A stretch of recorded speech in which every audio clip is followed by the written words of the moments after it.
welcome to my new bike. I traded in my F800R after 2 years of ownership. I really loved the bike, absolutely loved it. But when I took it in for minor repair, they gave me this as a hire bike, and it ruined me. I absolutely fell in love with this bike.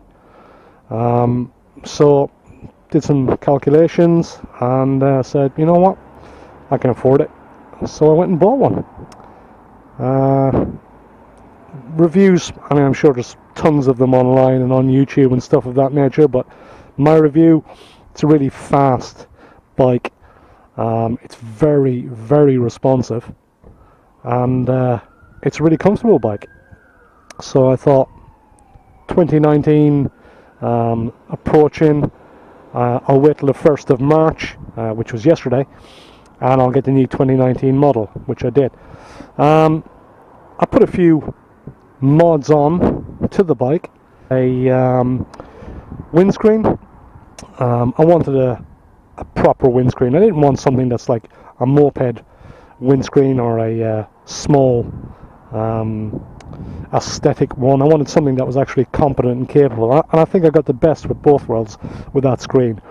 It looks the part, it doesn't take away from the features of the bike, and it works. And yeah, I'm really, really impressed with that. I really do like it.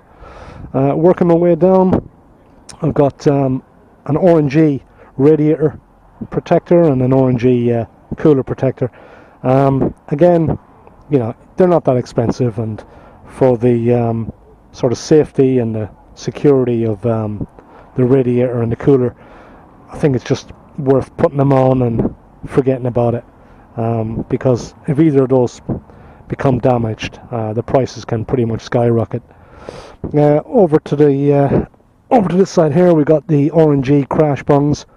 Again, it's a given, isn't it? You got to get some sort of crash bungs on a bike if the worst happens, and it's happened to me once before. So when I lost my wing mirror and brake lever and my indicator, it was a hard lesson learned. But again, they're not that expensive, and they go pretty well with the RNG radiators. What else did I get? I got an RNG crash bobbins on the handlebars. Being with any bike, you do get a bit of vibration coming through in the handlebars, and again, hopefully they really reduce that. And they look the part. Again, they look pretty good. I went for the Rizoma Elise wing mirrors. I didn't really like the plastic ones. I wasn't a lover of those. But my girlfriend bought me those for my last bike. I only had them on there a couple of weeks, and put them onto this bike. And again, they really, really look nice. They're really quite smart, and they take away from the plastic ones that BMW come as standard. I also got a Rizoma fluid reservoir. Again, the plastic BMW one, it's not nice.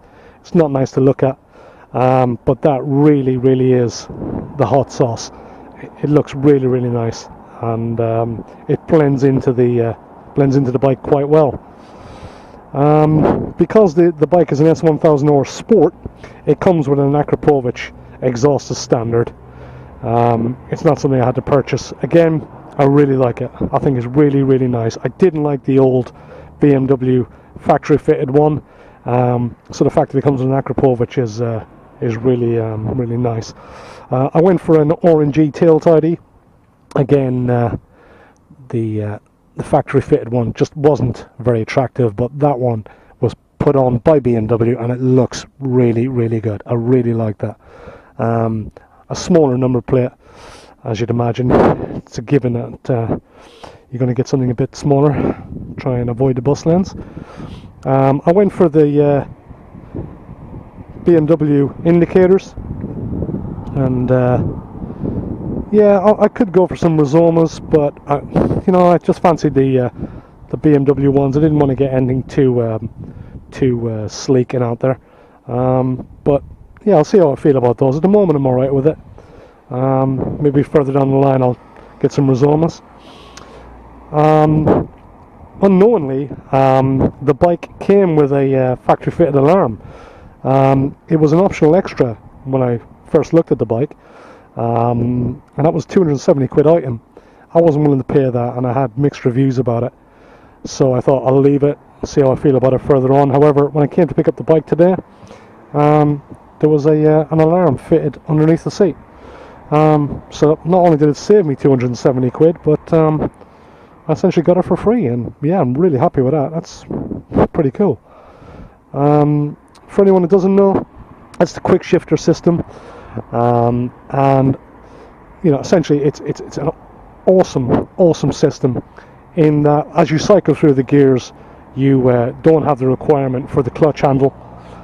You cycle through them as you normally would with the pedal, but the only time you really need to use the clutch is when you come to a stop or you initially set off. After that, it's not really required. You can use it, but why would you when you don't need to? And yeah, it's absolutely phenomenal to go through the gears like that. I also got a set of handlebar risers right here. They're from BMW. Again, it was something like 60 quid.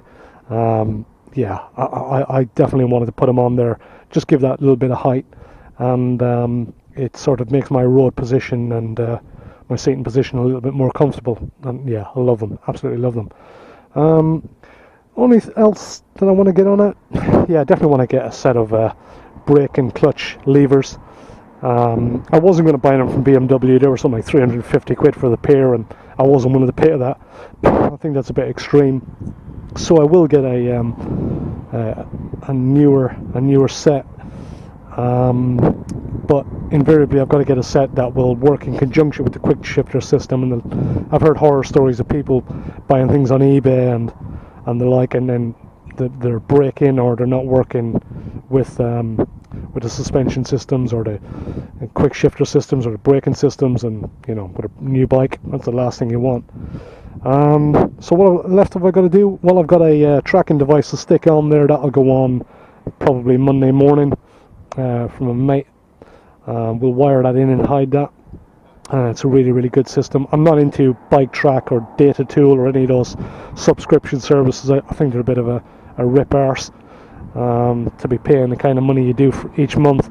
The one I have is an unknown system, and you buy it, and once you've paid for it, you then each year pay for credits, and the credits give you locations every 5 seconds to 5 minutes, however you choose to locate those, and they're unlimited throughout the year.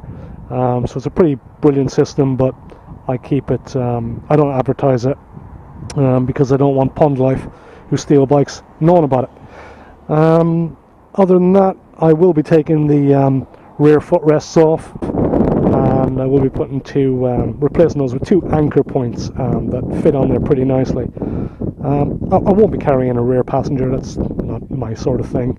And secondly, for those kind of scumbags that steal bikes, you have one individual who sits on the bike and the other one who sits on the moped, and he's pushing the bike along with your rear footrest.